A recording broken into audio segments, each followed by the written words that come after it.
باللہ من الشیطان الرجیم بسم اللہ الرحمن الرحیم۔ حضرت محمد صلی اللہ علیہ وآلہ وسلم کا صبر۔ حضرت انس بن مالک رضی اللہ تعالیٰ عنہ فرماتے ہیں کہ میں نے حضور علیہ الصلوۃ والسلام کے صاحبزادے حضرت ابراہیم کی وفات پر حضور صلی اللہ علیہ وسلم کو دیکھا۔ حضور صلی اللہ علیہ وسلم کی آنکھوں میں آنسو آ گئے اور آپ صلی اللہ علیہ وسلم نے فرمایا، آنکھ آنسو بہا رہی ہے، دل غمگین ہو رہا ہے، لیکن ہم زبان سے وہی بات کہیں گے جس سے ہمارا رب راضی ہو۔ تو اے ابراہیم، اللہ کی قسم ہم تمہارے جانے کی وجہ سے غمگین ہیں۔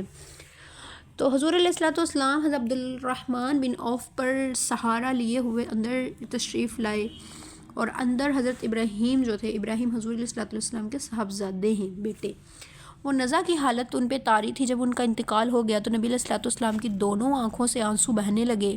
حضور صلی اللہ علیہ وسلم کی خدمت میں حضرت عبد الرحمن نے عرض کیا، یا رسول اللہ، اس سے تو آپ لوگوں کو روکتے ہیں، اور جب مسلمان آپ کو روکتا ہوا دیکھیں گے تو وہ بھی رونے لگ جائیں گے۔ جب آپ صلی اللہ علیہ وسلم کے آنسو رک گئے تو آپ صلی اللہ علیہ وسلم نے فرمایا، یہ رونا رحم یعنی دل کی نرمی کی وجہ سے ہے، جو دوسروں پہ رحم نہیں کرتا اس پہ بھی رحم نہیں کیا جاتا۔ ہم تو لوگوں کو مردہ پر نوحہ کرنے سے روکتے ہیں، اور اس بات سے روکتے ہیں کہ مردوں کی ان کی خوبیوں کا تذکرہ کیا جائے جو اس میں نہیں تھیں۔ اور اگر اللہ تعالیٰ کا سب کو اکٹھا کر دینے کا وعدہ اور موت کا چالو راستہ نہ ہوتا، اور ہم میں سے بعد میں جانے والوں کا پہلے چلے جانے والوں سے جا ملنا نہ ہوتا، تو ہم اس سے زیادہ غم ہوتا، اور ہم اس کے جانے میں غمگین ہیں۔ آنکھ سے آنسو بہہ رہے ہیں، دل غمگین ہے، لیکن ہم زبان سے ایسی بات نہیں کہہ رہے جس سے ہمارا رب ناراض ہو، اور اس کی دودھ پینے کی ابھی مدت جو تھی وہ جنت میں پوری کی جائے گی۔ چھوٹے تھے نا حضور علیہ الصلوۃ والسلام کے صاحبزادے، تو ان کا انتقال ہو گیا، تو نبی علیہ الصلوۃ والسلام نے فرمایا کہ نوحہ کرنے سے منع کیا گیا، آنکھوں سے آنسو کا بہنا رونا منع نہیں ہے۔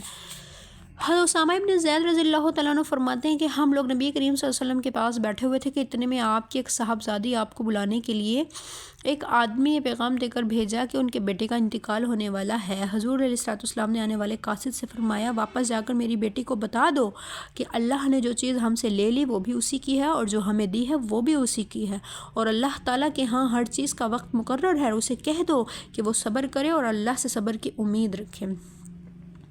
تو وہ قاصد دوبارہ آیا، مطلب وہ قاصد جو تھا وہ صاحبزادی کے پاس جواب لے کر گیا، لیکن صاحبزادی نے اسے دوبارہ بھیجا۔ پھر وہ قاصد دوبارہ آیا اور اس نے کہا کہ وہ آپ صلی اللہ علیہ وسلم کو قسم دے کے کہہ رہی ہیں کہ آپ ان کے پاس ضرور تشریف لائیں۔ اس پر حضور علیہ الصلوۃ والسلام کھڑے ہوئے، اور آپ صلی اللہ علیہ وسلم کے ساتھ حضرت سعد بن عباد، حضرت معاذ بن جبل، ابی بن کعب، حضرت زید بن ثابت رضی اللہ عنہ اور چند بڑے اور صحابہ بھی کھڑے ہوئے، ان حضرات کے ساتھ چلے گئے۔ اس بچے کو اٹھا کر حضور علیہ الصلوۃ والسلام کے پاس لایا گیا۔ بچے کا سانس اکھڑا ہوا تھا، ایسی آواز آ رہی تھی جیسے کہ وہ پرانے اور سوکھے مشکیزے میں ہو۔ نبی علیہ الصلوۃ والسلام کی دونوں آنکھوں سے آنسو بہنے لگے۔ حضرت سعد نے حضور کی خدمت میں عرض کی، یا رسول اللہ، یہ کیا ہے؟ آپ نے فرمایا، یہ رحم اور شفقت کا مادہ ہے جسے اللہ تبارک و تعالیٰ نے اپنے خاص بندوں کے دلوں میں رکھا۔ اللہ تعالیٰ اپنے بندوں میں سے انہی بندوں پہ رحم فرماتے ہیں جو دوسروں پہ رحم کرنے والے ہیں۔ جب حضرت حمزہ بن عبد المطلب شہید ہو گئے تھے تو آپ صلی اللہ علیہ وسلم نے ایسا دردناک منظر دیکھا کہ اس سے زیادہ دردناک منظر کبھی نہ دیکھا گیا۔ آپ نے دیکھا کہ ان کے کان، ناک وغیرہ اعضاء کاٹ دیے گئے۔ آپ نے فرمایا، اللہ کی رحمت تم پر ہو، جہاں تک مجھے معلوم ہے تم تو صلہ رحمی کرنے والے اور بہت زیادہ نیکیاں کرنے والے تھے۔ اللہ کی قسم، اگر تمہارے بعد والے رشتہ داروں کے یہ رنج و غم کے زیادہ ہونے کا خطرہ نہ ہوتا تو میری خوشی اسی میں تھی کہ میں تمہیں یہاں سے ایسے چھوڑ دیتا اور دفن نہ کرتا، اور تمہیں درندے کھا جاتے، یوں تمہاری قربانی اور بڑھ جاتی، تاکہ اللہ تمہیں درندوں کے پیٹوں میں سے جمع کر کے اٹھاتا۔ غور سے سننے کی بات ہے، اللہ کی قسم، ان کافروں نے جیسے تمہارے ناک کان اعضاء کاٹے ہیں، ان میں سے 70 کافروں کے اسی طرح سے ناک کان اعضاء کاٹوں گا۔ اس پہ حضرت جبرائیل علیہ الصلوۃ والسلام صورت لے کر نازل ہوا، وَإِنْ عَاقَبْتُمْ فَعَاقِبُوا بِمِثْلِ مَا عُوقِبْتُمْ بِهِ، کہ اگر بدلہ لینے لگو گے تو اتنا ہی بدلہ لو جتنا تمہارے ساتھ برتاؤ کیا گیا۔ مطلب حضرت حمزہ رضی اللہ تعالیٰ عنہ کو جب شہید کیا گیا، اس قدر دردناکی کے ساتھ، اس قدر بے حسی کے ساتھ، تو نبی علیہ الصلوۃ والسلام نے ارادہ کر لیا، قسم کھا لی کہ میں بھی بدلہ لوں گا۔ تو اللہ نے قرآن کو نازل کر دیا کہ جیسے انہوں نے ناک کان اعضاء جو جتنے جیسے کاٹے ہیں، جتنی تکلیف ہوئی ہے، اگر تم بدلہ لو گے تو برابر سرابر لینا ہے، اتنا ہی تم نے لینا ہے۔ اگر کہیں تم سے زیادتی ہو گئی تو ایسا نہ ہو کہ تم زیادتی کرنے والوں میں سے ہو جاؤ۔ تو ظاہر سی بات ہے، جب بدلے کی آگ انسان کے دل میں آتی ہے تو جب انسان بدلہ لینے پہ آتا ہے تو بدلہ اس درجے کا تو نہیں نہ لے گا کہ کمی کا ہو، بلکہ کچھ غصہ تھوڑا سا زیادہ ہی نکلے گا. تو زیادتی تو ہونی ہے ہر حال میں، کمی والی سزا تو نہیں نہ دینے والے.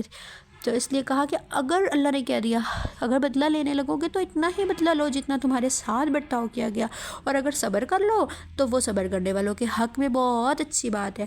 اور آپ صبر کیجیے، اور آپ کا صبر کرنا اللہ ہی کی توفیق سے ہے، اور ان پہ غم نہ کیجیے، اور جو کچھ یہ تدبیریں کیا کرتے ہیں اسے دل تنگ نہ کریں. اس پر حضور علیہ الصلوۃ والسلام نے اپنی قسم کو پورا نہیں کیا، بلکہ اس قسم کا کفارہ ادا کر لیا.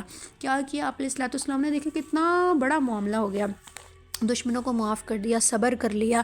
انہوں نے حضرت حمزہ کے ساتھ کتنا بے دردی والا سلوک کیا، لیکن حضرت حمزہ رضی اللہ عنہ کے ساتھ جو کچھ بھی ہوا، آپ علیہ الصلوۃ والسلام نے اللہ تبارک و تعالیٰ کی اس آیت کو جو نازل ہوئی، جب وحی آئی نازل ہوئی، تو جب وہ آیت نازل ہوئی اس کے بعد آپ علیہ الصلوۃ والسلام نے ارادہ کر لیا اور معاف کر دیا ان کو، اور صبر کا اپنے دامن جو تھا وہ پکڑ لیا. تو ہمارے ساتھ بھی زندگی میں بہت سارے معاملات اونچ نیچ ہو جاتی ہے، تو ان کا بہترین پہلو یہ ہے کہ ہم صبر کر لیں. صبر کا بدلہ جو ہے وہ اللہ تبارک و تعالیٰ خود عطا کرتے ہیں.